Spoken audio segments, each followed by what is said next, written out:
Hello, welcome everybody, thanks for watching, and I'm so happy to be able to say that I've seen that there are some people who are commenting and, people who are asking questions and giving their opinions, so I thought I would make a video about a couple of sort of questions that I've had from people. So Shona asked about energy levels, and Raw Vitalized TV asked me to say a bit about how the ketogenic diet is improving my symptoms, so that's what I'm here to do.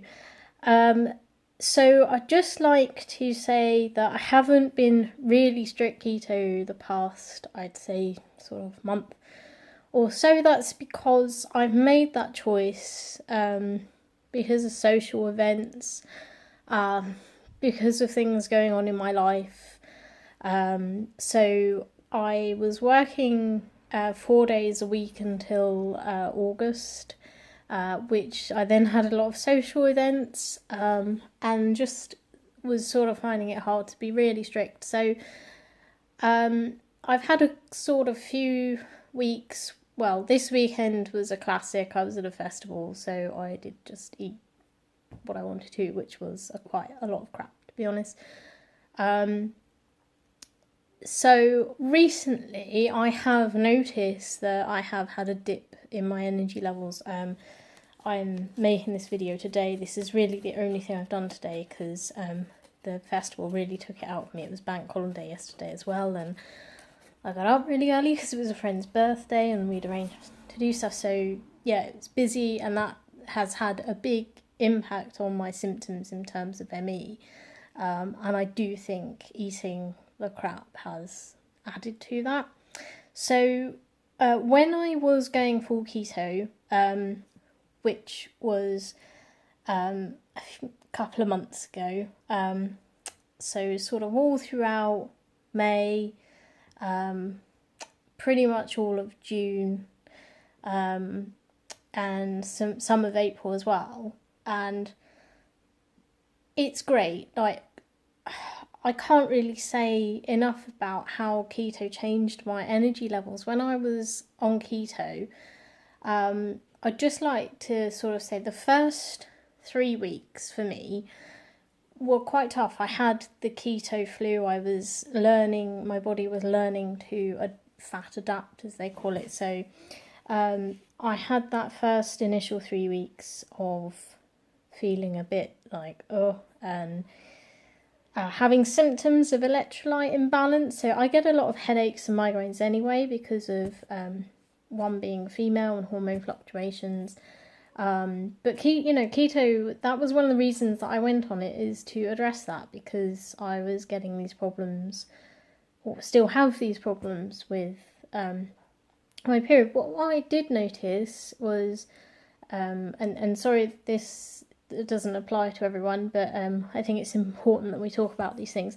What I did notice is when I was fat adapted and doing really strict keto, actually my period was more regular than it's ever been. And then as soon as I messed around with my macros too much, then I noticed that I would get spotting and things went bad. Like when I first went on keto, I had this awful sort of couple of weeks where it was on, it was off, it just couldn't make up its mind. Then it settled, and then when I came off of it, sort of really for more than a week, was sort of mucking around by having, going out for pizza and going to the cinema and eating chocolate and stuff. The next day, like, I'd start spotting, or I'd just start getting PMT symptoms and things like that. So and that also has a big impact on my energy levels. My energy levels were much more stable when I was really compliant on keto. So I'm now back on it. I'm started off today, following the festival and the bank holiday. I did a 20-hour fast today. I've got some shakes, which are sort of pretty low in calories and fairly high in protein. For me personally, what I've found is, because I'm working really hard on building muscle, building my strength, I'm doing quite a lot of exercise really for somebody with ME, I would say. I take the dog out for a walk every day, so that's that. And that's like my baseline. I walk to and from work, and that's like 40 minutes there, 40 minutes back. So I've got a good baseline there. And then on a Monday night, I run to Pilates, and I do my Pilates. I'm trying to make time to do Kundalini yoga as often as I can. There's little 20-minute videos I've found online. I horse ride a lot. I'm very fortunate I have the opportunity to ride 2 horses. Hopefully next year I'll be competing, provided everything goes well with this. When I was a teenager, I did some one-day eventing and stuff and loved it. But it's very intense. You're doing 3. It's basically like the horse equine equivalent of a triathlon. So in one day you're doing dressage, show jumping and cross country. So it's quite intense. So I'd love to be able to get myself there to do that. So, horse riding is exercise. The horse riding itself, plus all the chores of looking after the horses, picking their feet up is like doing a deadlift. Certainly the big brute that I look after.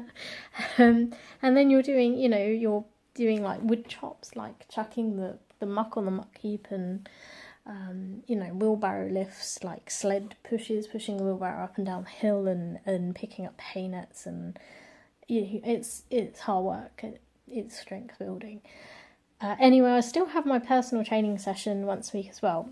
And quite recently, I don't think I've mentioned this yet, but quite recently I was very pleased that I ran my 5k charity run. I did 5k in 32 minutes 30, which some of you might be thinking, gosh, that's really slow, but I've actually found out that's really quite reasonable, and I was expecting it to take a lot longer. I was expecting it to take at least 40 minutes, so I absolutely smashed my goal, and I felt fine. When I do my run on a Monday night, that's about 7.5 kilometres, and I'm doing that non-stop, no walking. Now, when I started, I wasn't able to do that. So if I just rewind a little bit, so when I was on fully keto, I was finding that I was able to manage my energy levels really, really well. Every night I could do some running, I could lift some weights. On my days off, I could go horse riding, be up in the morning and go horse riding. And I was able to do all these things. I would say the only thing that I really did still struggle with, and I don't think this is related to keto, this is something that I have had since I was a little girl, is mornings, and I'm really struggling that at the moment. I do force myself to get up in the mornings, and I always have done, but after a while the mornings take their toll on me, and I end up with like less and less energy to do what I need to do. And then even when like I push through, I just don't enjoy the things that like horse riding I normally enjoy, just because I'm just so drained of energy. So mornings are they weren't good when I was really committed fully keto, and they're definitely something I'm struggling with at the moment. But what I did find when I was on keto, I've had a fringe cut in, and I haven't done anything with my hair, and now it's like sticking up. I love the fringe, but yeah, I haven't styled it today. And anyway, so yeah, with doing the full keto for the sort of 2-3 months that I was fully keto, what I could do is I could get up and go to work. I had good mental clarity at work, which is something that I really struggle with ME. So good mental clarity at work, and then I could come home and I could go for a run, do some yoga, lift some weights, and I wouldn't need to stop and nap. I could just keep going all the way through. And that's something that I've always found very, very difficult with. I was really struggling, and have to admit now that like when I do go through phases of like this weekend just eating crap, like I am feeling like I am suffering quite a bit today. This is really the most active that I've been today, because I've been feeling the need to recover. So yeah, keto has been great in terms of helping boost energy levels. The only thing that it didn't help me with was my sleep and getting up in the mornings. I'm still working on how to overcome this issue that I have with sleep, or well, not getting any sleep. And obviously sleep, I'll do a whole video on that because I think that's a separate issue, and I do think it probably is part of a lot of my problems, is the fact that I don't get good quality sleep. Sometimes I don't get any sleep. I really struggle with the mornings.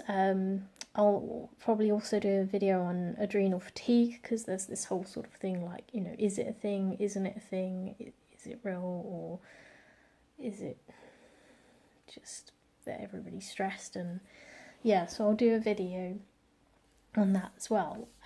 Something else I noticed with keto, and again I think I'll do a separate video, is I was drinking more, and in particular I was able to tolerate water more. I don't like water, so I know probably anybody watching this is probably, what, you know, how can you not like water, and etc. Anyway, I'll do a video on that to sort of go through that. So yeah, keto really helped with my hormones, with regulating my menstrual cycle, which in itself is going to have really good benefits in terms of your energy levels. It helped me get through, I had more stamina through the day, definitely. And yeah, so I want to talk a bit about mental clarity and mental capacity, that kind of thing, because for me, one of my, like with ME, you have mental symptoms and you have physical symptoms, and yes, they are all tied together. There is a huge mind-body connection. I absolutely believe that. Some people, a lot of people find that their symptoms with their ME, it's more the physical side of things. And I mean, I'm very fortunate, you know, I can run 7.5 kilometers, which, you know, even some people without ME find that difficult. So my physical symptoms with ME are, at the moment, touch wood, pretty okay. For me, the symptoms that are really an issue, and a lot of why I'm sort of committed to going back to doing keto, are the mental side of things. So for me, the reason that I really sort of ended up getting diagnosed in the first place was because I was having these really big issues with mental symptoms. And what do I mean by that? What I mean is, basically, for somebody who's been to university 3 times, I wouldn't be able to add up a simple sum, you know, like, well, not quite as simple as 2 + 2, but, you know, that kind of thing. Really simple maths. When I was teaching, I was in the classroom and I was stood there and I was like, I don't know what 6 × 7 is. Oh my gosh, you know, in front of these little kids, and feeling really embarrassed. Doing some GCSE science, which I know like the back of my hand, and in an observed lesson, like I remember a couple of times in observed lessons, even though I know the science, what came out of my mouth wasn't what was in my head, or I just got it completely wrong, and obviously I was absolutely slated for that.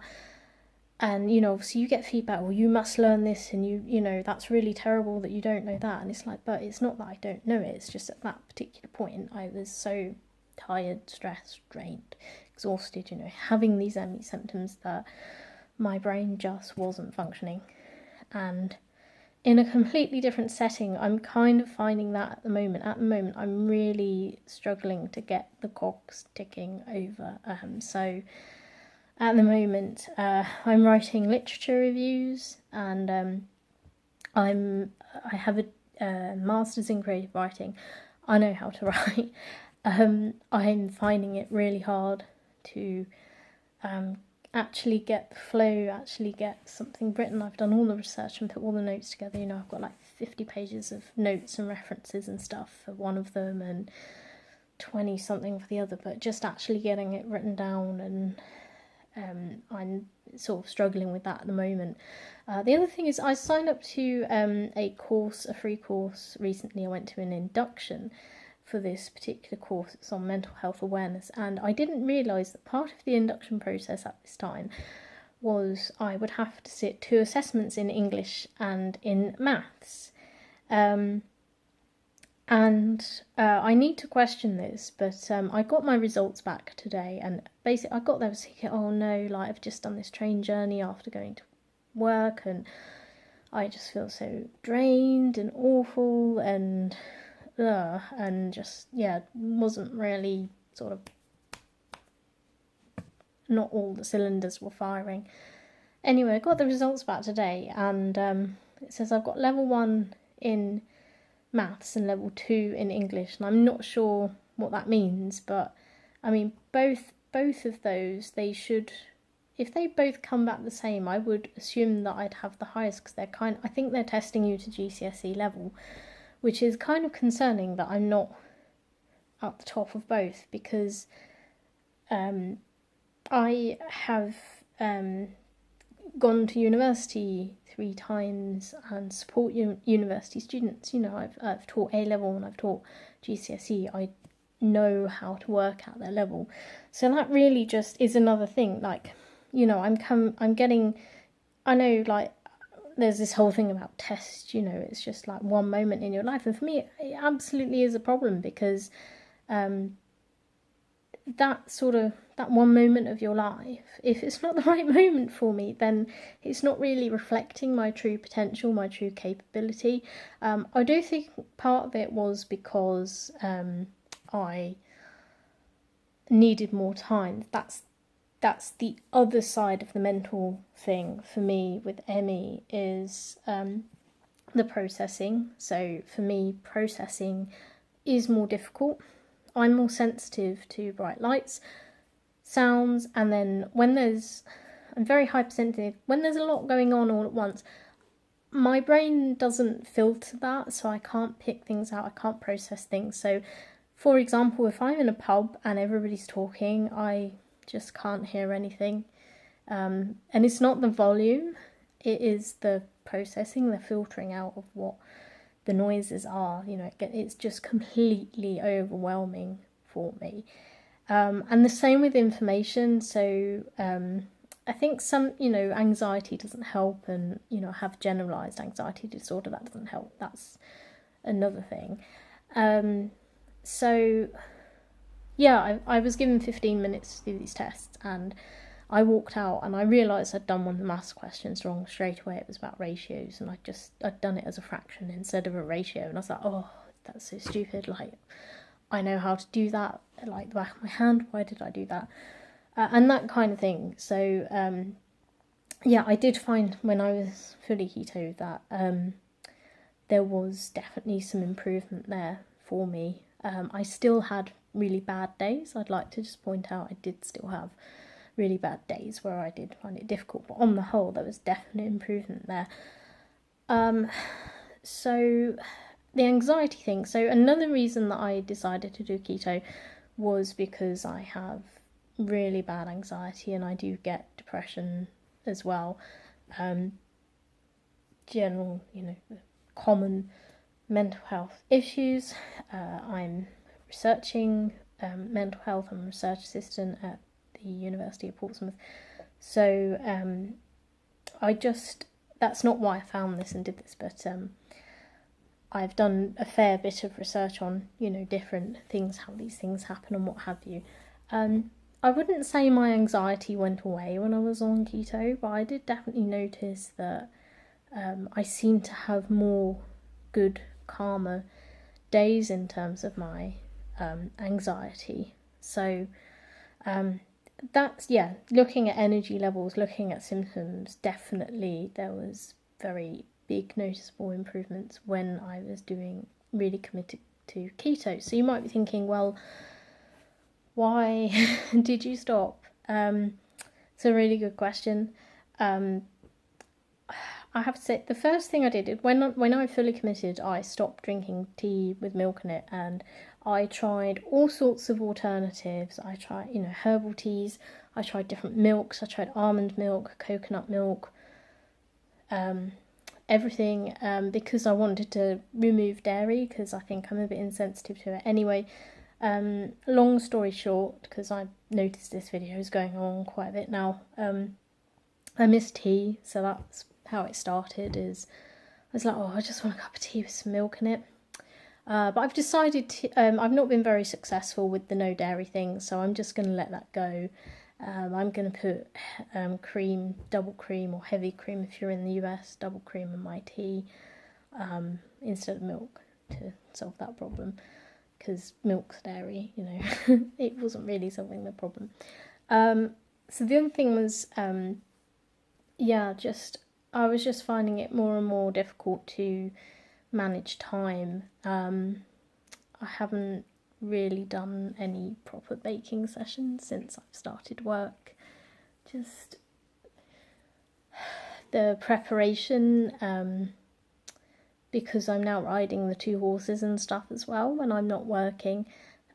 So I'm not using time as an excuse, it's more energy. So because I've decided to commit time and energy to those things, there's not been the time for that. But it's not just that, I could go and make the time. I could go and say, okay, well, I'm going to put my own energy aside to that. But the other thing is, I do just miss those foods. My favourite food in the world is really overcooked pasta with just an F-bomb of cheese on it, melted in together. That's my favourite food. And yes, like, a good thing about keto is you are less hungry and your cravings are reduced, but it doesn't, and there's a chap I subscribe to called Scott the Truck Driver. He's very straight talking and honest, and I really like his videos. He says it's this mental game. It's not, and it is mental and physical, I believe, because what goes on in here absolutely triggers everything else, and that's my comfort food, and I'm not in a position, in a place right now to let go of that. So what I've done to solve that issue, because I like to solve problems, I'm a scientist by nature and quite creative, I like to think, so I've got this stuff called, I was going to get it out the cupboard, I'll go and show you, but I got this stuff from Amazon the other day called Slim Pasta, and because I've tried courgette, and I'm sorry to those of you that are huge courgette fans, but I'm sorry guys, but it's just not the same. The texture is different, so it's the tin covered up there. So I've got this stuff, oh yeah, it's backwards. Slim pasta, that says. And that's the spaghetti version, 0 carbs. 0 carbs, it says gluten-free, organic, wheat-free, fat-free, sugar-free, so basically everything free. And I've just found that is the perfect substitute. They do a rice one, they do a noodles one. So yeah, that's basically one I absolutely am wanting to have. I'm not going to say crave, because it is want and not necessarily crave, I don't think. Chocolate's a real craving for me, definitely, but I've done pretty well with that. So when I want that, I can stick to my keto lifestyle and have that with a load of cheese, and it's going to be less calories and obviously, much better than just having actual pasta with a whole load of cheese. That what I just showed you, one serving of that is 18 calories, and I know calories, there's this whole calories don't count thing, but and you should go for nutrient dense food, but I mean, I'm 5'2", my metabolism is effed up, and I clearly I don't need to be putting extra calories in. If I can cut them out, then I think it's better to cut them out. So that's another reason that I haven't stayed strict on keto until recently, today. Because there were just certain things, and nobody's perfect, but I have realised, I think it's a really good journey to go through, because I have realised through not doing keto for a little bit and feeling how much worse I feel, even though I've been working less and doing less, and actually in some instances having to do less because I'm feeling worse. So that's really taught me a huge lesson about actually keto is the way to go for me, and that I know of. So keto is the way to go for me moving forward. So I've got some stuff that's enabled me to be prepared for it, to enable me to stick to it. So that's what I intend to do. I'm on annual leave this week, so that's a really good start. I'm planning to cook a shed load of fathead dough. I tried that, and even my other half approved of the fathead dough pizza that I made. He finished the stuff that I couldn't finish for lunch. By the way, the one portion thing, whoa, that was definitely at least, it did 2 servings. It served me and my other half for lunch the next day. But yeah, thoroughly recommend the fathead dough. So, I've picked up these tips and tricks now on my journey that I think may enable me to stick with it a bit better. So yeah, here's back to keto, and off I go, and hopefully I'll fat adapt a bit quicker this time. So this week of annual leave, I've not planned anything, so I can just use that time to have keto flu and be bedridden if I need to recover from, all the crap that I've had over the bank holiday weekend. I think I should wrap this up now. I've babbled on quite a lot about various different aspects of keto, how it's affected my energy levels and improved them, how it's improved symptoms for me, and why I wouldn't say I stopped it completely. I was doing it when I could, I just wasn't quite as strict, and then so it was kind of cyclical ketogenesis, which I think doesn't work for me, which makes sense because ME means your metabolism isn't quite as well functioning as others.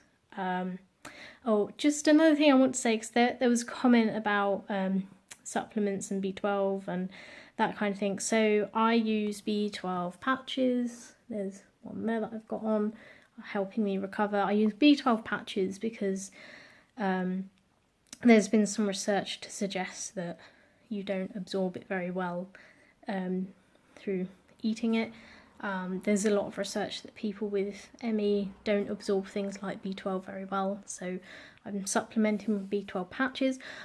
I'm also taking omega-3s, my protein omega-3s. I'm taking starflower oil and evening primrose oil, 1,000 milligram, lots of GLAs. I'm taking a pre and probiotic, green tea extract, cod liver oil and glucosamine for my joints and things like that, because I have problems with those.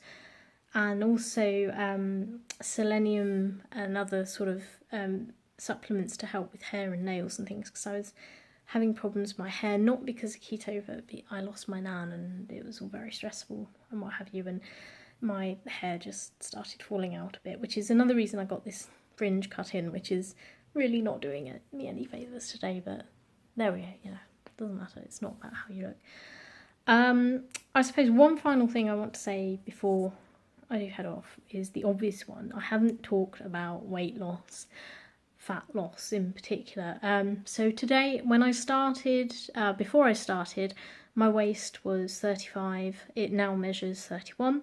So that's a 4-inch loss around my waist, and that's what I'm concerned with, is because that's the area that they've done a lot of research now that if you're carrying weight in that particular area, then that's what's really dangerous, is having the fat around that area. So that's what I'm concerned about.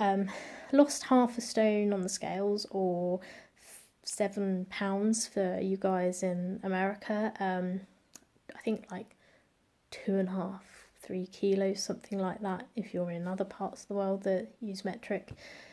And it's kind of, it's plateaued, which makes sense because I've not been like fully on it, even though I'm exercising more. So that's the big thing I'd like to say.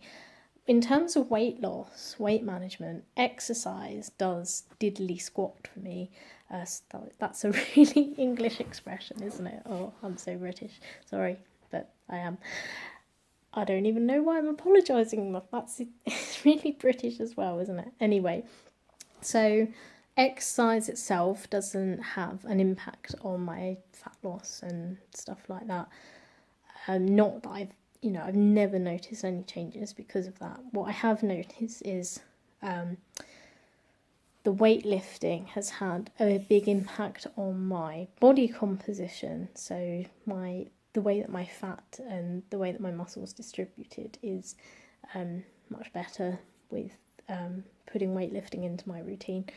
And the strength benefits are the key ones. I haven't really lost any dress sizes or dropped any trouser sizes or anything like that. I'm now down quite a few notches on one of my belts. I'm certain tops around my chest area aren't quite as tight. Some of my bras are a bit bigger than they used to be. My jeans fit a lot better. I've definitely got more shape in my booty area, as it were. So there's some changes there, but I still have a long way to go. Last time I had my body fat measured by my personal trainer, it was 33%, which is, I think that puts you in the obese range. Even though on the scales, I'm not obese. On the scales, I'm in the overweight category, not the obese category, but according to my waist measurement and according to my body fat, I'm in the obese category. So not very nice, but I think that just sort of goes to show that it's about, how you're put together, and that's very important as well. So yeah, I'll finish there. So yeah, to date, 4 inches lost around my waist, back on keto, and hoping to keep going with that. Thank you for listening if you've stuck around that long.